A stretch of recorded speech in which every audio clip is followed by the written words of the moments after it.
This is Carl at National RV Detroit, and I'm going to walk you through this 2022 Flagstaff E-Pro, model number 15TB. Okay, so this is a how-to video. I'm just going to show you the trailer, walk you through it, show you some of the features and how they work, that sort of thing. These E-Pros have a lot of features. They have solar panel. They've got a Wi-Fi Ranger signal booster on them. They have a power inverter to invert DC to AC power. So we'll go over all of that, okay? So to start off in this compartment, we're just sort of looking here. You have a tabletop that can hang next to the grill. The griddle itself is right there along with the rack. Those hang right here, just like all Flagstaffs do. And you have a wheel and a foot.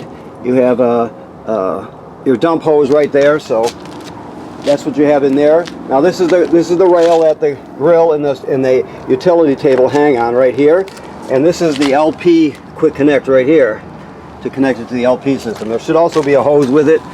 I'm sure it's in there. If not, we'll straighten it out. Okay, so that's how you connect the griddle to the LP system. Now you have a power awning with LED strip.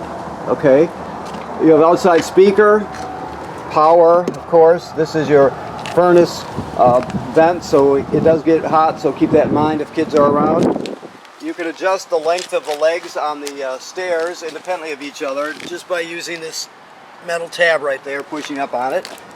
Okay, this is just a hookup for if you were to purchase a solar battery charger. It's like a solar panel kit just to charge the battery. That's where you would plug it in at. So that's all that is. Now you have a power tongue jack, right? So you got up and down, of course, and then you have a hitch light on it. Now if you look here, there's a rubber plug. If the tongue jack was ever to fail for whatever reason, you can pull this plug out and then take this pin out here and pull the other pin and take this top section off. Stick your stabilizer jack crank 3/4 inch right down through it and put it on the hex on there, and you can actually crank it manually in an emergency. You also can use a drill with a bit on it, but you can always get yourself hitched and unhitched no matter what. So we have two deep cycle marine batteries. They're wired together to output 12 volts. It just doubles the storage, so there's still 12 volts. Here, just so you know, if you can see it, there's a kill switch for the batteries right there if you ever want to just shut them completely off. You have your LP tanks under here with automatic changeover regulator. Your dump valves here. Black was toilet water and waste, gray sink and shower water. This is an outside shower if you want to just spray something off or someone off. Low point drains are here. Okay, 30 amp system, so you got a 30-foot 30 amp power cord, and we give you a reducer to reduce it down to 20 so you can plug it in at home if you need to. Your city water connection right here is the most common way to get water to the trailer. If you got city water, you just hook it up there, turn it on, and you're all set. Now if you're camping at like an older state park or a rustic campground that doesn't have plumbing on the campsites, you can pre-fill your fresh water tank right here and fill it, and then just use the onboard pump to pump water. Everything will work as though you'd have city water, but you'd be pumping it from the tank. So, okay, this port is for winterizing the trailer. You'll have to educate yourself a bit on that. This is your water heater here. So it runs on both gas and electric. It's empty now. Always remember to fill it before you ever turn it on. That's important. The switches are inside, so I'll show you those when we get in there. This is the drain plug / anode rod that goes into this hole right here. That's where you drain it from. It takes 1 1/16" 6-point socket, so that's how you drain it. Like I said, I'll show you the switches when we get inside. It's a 6-gallon water heater. To drain your fresh water, you see that white gate valve right there. If you're done camping and you got a half a tank of water, most people don't like to travel with it, so you can just dump it right there. Alrighty, so also it's pre-wired for a backup camera, so you can always add it anytime you wish. You have a ladder, which is a great thing because you can inspect your roof. The manufacturer states every 60 days somebody should go out there and look over the roof. Just be very careful. Look for cracking or separation. where the sealant's at. Look for damage to the roof attachments or to the roofing material that would happen maybe from low branches or road debris flipping up there, that sort of thing. Just inspect it regularly to protect your investment. Storage behind here. Now the ladder you can take off if you choose to, just so you know it clips off. So this storage door, it goes to the same compartment here, so you can access it either way. Okay, so let me go inside here. You also have a keys obviously, but you also can set a code for this. In your packet it'll show you the default code, and then you can change it to whatever you want. Okay, so here we go. Wow, the heater's kicking now. Alright, so to start off with, right down here, this is your panel, your control panel right here. So these are lights here, right? Inside and outside lights. This is your power awning, extend and retract. Never leave the awning out unattended. Always roll it in if you're not going to be at the campsite, of course. This is your water pump switch. You use that to pump water out of the fresh water tank if you don't have city water, like I showed you. You also use it to winterize the trailer. Light your water heater on gas, right there. There's the fault light. To light it on electric, right here. Remember, I told you, always make sure there's water in the tank before you turn that on. This is, you have tank heaters, so you have heating pads on each one of your holding tanks. That's how that turns on. You can extend your camping season. Okay, and then the usual levels here: battery, fresh water, black water. Why that hasn't been dumped yet, I don't know. You're still prepping it. So the gray and the black still have to be dumped. He prepped it, and we haven't brought it along to the side yet, so that's showing full. Once you get past 2/3, the lights light up in 1/3 increments. When you get past 2/3, you're gonna have to start thinking about dumping the tanks. Okay. Plenty of USB chargers. This probably tells you what your. Let me see. Oh, here's your temporary code right here on this sticker. So that's where that's at. There's probably also one in the packet. Now you can also get the app for this thing here. So look at you can scan this code right here, and it'll take you where you need to go, so you can get the app if you want it. TV. The thing to remember with the TV is right here. Let me see if we can see it. I don't know if you can see it very well. There's a green LED on right there. There's a button next to it. You can turn it on and off, but you always want it on, or else you won't get a good signal from the antenna. All right, that's the power booster for the digital antenna. All right, so here, this is the Wi-Fi Ranger. It's up on the roof. Basically, it's a public Wi-Fi extender, booster, so to speak. So it gets you a better signal. So you can learn about it also, because you can do this code. Plus, there's information in your packet. But I'll go through the basics. You turn it on, give it about a minute to warm up. Then you go to the top line. I know you can't read this, but it says network. So this is the name of your particular Wi-Fi Ranger. It's Tenton 6881. So you and your family would go into your phones, into the Wi-Fi section, find Tenton 6881, and you know that's the Wi-Fi Ranger. So you would put in a password, so their devices log on automatically, right? Then in a browser, you go to this bottom level here. This is control panel. This bottom line, I mean, and you punch this address in there. It'll take you to the page for the Wi-Fi Ranger. To get onto it, you have a temporary password here. Change me now 6881. So you would put your own password in there, okay? But that's how you get on initially. So you'll be able to see everything the Wi-Fi Ranger sees. So you would pick out the campground Wi-Fi, for example, and you would log onto it. All your devices will log onto the Wi-Fi Ranger automatically, but you still have to, whenever you get where you're going, you have to connect the Wi-Fi Ranger to whatever public Wi-Fi you're using. It's a super good signal booster, like I said.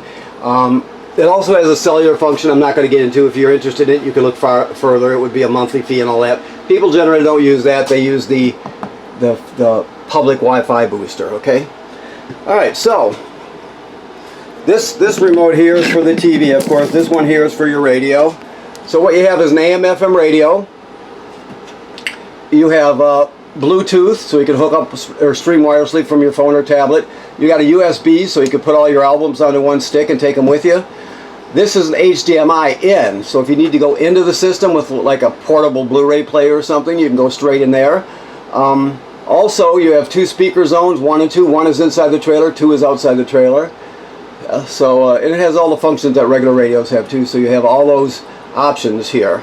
Okay. Also on the side of this TV is a disc player here, so it plays discs here too. Okay. So let's see what next. You have a power 4-speed fan, a really nice one, and it's got a shroud over it. It's got a cover so you can open it in the rain. If it's ever the time of year, I mean, obviously you use it to cool it down, but if it's the time of year where you're getting condensation from your breath and you got some people over and you're sitting there one evening, you start to get condensation, you can turn this on and it'll suck all that right out. So you won't have any issues with it. Okay. Let me open some drawers here so I can see where everything is at. Give me 1 second. I didn't prep this, so I have to look around here.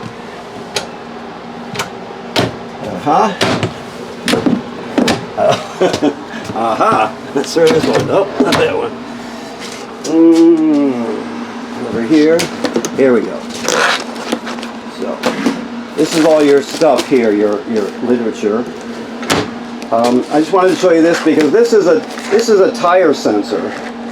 It tells you the temperature of your hubs. It tells you the pressure in your tire. You have to set it up yourself, set the parameters yourself. It's real simple. If you want to use the app, you can scan this thing. You can download the app on your phone. But basically, there's sensors in your tires or in your wheels. So I'll just show you so you get an idea what we're talking about here. Directly across from the valve stem to this part of the wheel on the inside, directly across, stuck on the rim itself on the inside, is a sensor. So that's what's sending the information to your monitor, right? So when you program it, you'll put the monitor in that general area. Now we can do this for you if you need us to. So keep that in mind. I didn't prep this trailer, so I don't know the story behind it, but we can do that for you. GFCI. Remember, all the plugs in the trailer are wired through a GFCI. Your range of light with a grill lighter like you would expect. These are your keys, phone charger, and plugs, USB and 110 AC plugs. Now, and of course over here this is a convection microwave. So it's not just a regular one, it's convection, which I'm told is good. I don't really cook, so I don't know. But let's see here. So let's do this here. So I told you this has a power inverter, right? So inversion is taking 12 volt DC and turning it into 120 AC, right? Now you can't run the whole trailer on it. You can't run air conditioner or a microwave from inversion. There's just not enough energy in the batteries, right? But you can run appliances, coffee pots, anything, any AC appliance. Let's put it that way. And some of these plugs, probably both of these, are inverted. Keep in mind, sometimes they're not all inverted, sometimes they are, but you can find that out easy enough. So all you do is you push this and start it up.